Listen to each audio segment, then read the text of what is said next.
So this Iris platform that he was talking about, it is, as you can see, 1 million devices connected, data coming in all the time. It has to be up all the time.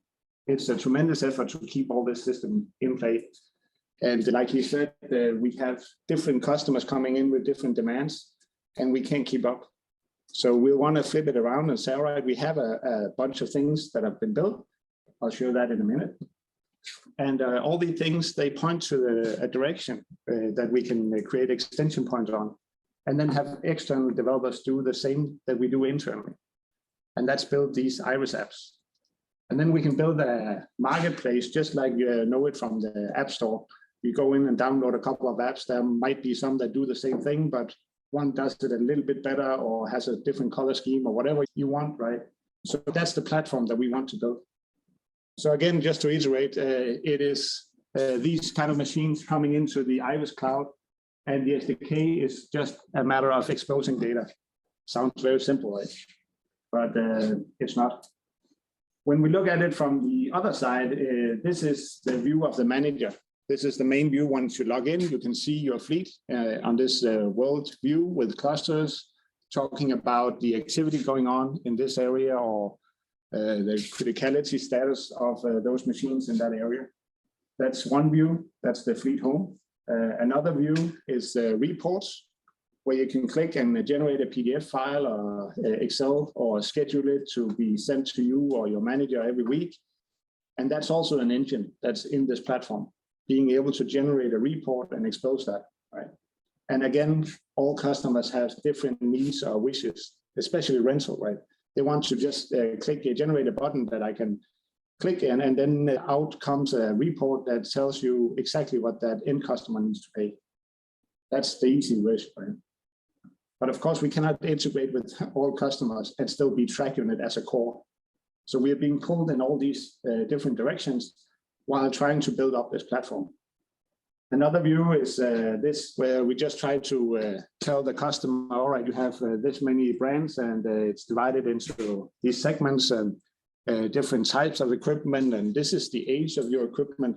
Just to get an overview, if you have something that's 14 years old, maybe you want to look at that and say, all right, maybe it's time to at least get it serviced, or maybe sell it and buy something newer. So different perspectives on your data. This is another one. It's called Skyjack. That's the manufacturer, and they want to have a battery management tile inside the manager. So we built that for them. But again, in the perfect world, this would be an app on an app store and built by someone else than Trackunit, because our core business is building up this platform and not necessarily working directly on small details like battery management. We also have an asset home. In this case, it's a Dino lift. And Dino Lift contacted us and said, we really want to make this our home, because Dino Lift wants to create a better product for the end customer, so that the end customer says, oh, this lift is way better than the other one. Look at the graphical representation. Look at the benefits that I'm getting. So they want to sell that. And they can do that in our platform now. So instead of having something where we have to go in and write all these nitty-gritty details, we build something standard that any OEM can hook into, so that they can build this for themselves or for all their customers. And that includes being able to contribute just a new menu button here, and then they can do whatever they want in this UI. And if you think about that, then there's a lot of questions in your head, I'm sure. So hopefully we'll get them answered today. Otherwise, please feel free to shout out at the end.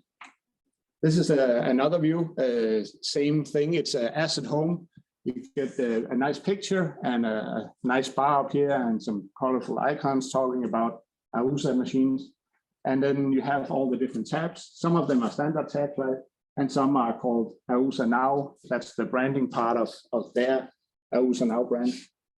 Again, it's just to talk about, we have already built a lot of different pages, and we've tried to narrow it down to, all right, what does that mean for us internally? If we flip everything around, let's talk about extensions. So you have an extension here that ties into the main menu. So all you really need to tell us is there's a menu here called X, and when you click on that X, something needs to load, not before, because we don't want to load the entire world, right? So we built this platform where you can create an Iris app, and then you can hook into the fleet list over here. This is more like a summary of your fleet from some perspective. Then you can contribute it to the asset home. As you can see, this is way different now, actually, but it's still the same concept. You own the whole space here, and then you get a menu bar on the left side here. Same with reports. You get to define the name of the report, and when you click on it, it will generate that report for you. And then, of course, if you need a backend integration, then it's nice to have a place where we can just say, hey, I want to hook in a UI for some admin stuff. Let's say every time an event comes into our platform, you want to send it to a Slack channel. Someone outside Trackunit could build that as an Iris app. And then when the end customer installs it, he gets this consent flow, just accept that flow. And then some admin piece will show up in the UI where he can hook up his Slack channels and so on.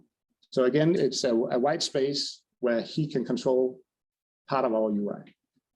Now, the Iris SDK is a lot more than just UI things, right? It's also reports. It's also audit logs, make sure that everything is being tracked. It could be something that's coming from a completely different system than ours. It doesn't have to be our system, but we'll provide an API so you can hook up a third-party integration and get those events in.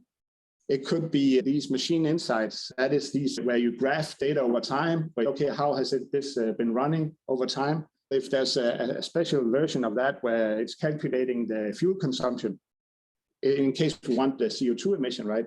Then if we can calculate that, or if someone outside can calculate it and push that information in every 5 minutes, then we can put that in the database and create nice UIs on top of that. So it's really hooking into all kind of stuff. And then at the end, it ends up in a marketplace, and that marketplace you can install apps. And then that is really this SDK journey we're looking at. And with that, I will hand over the mic to you talking about the microfinance. Yeah.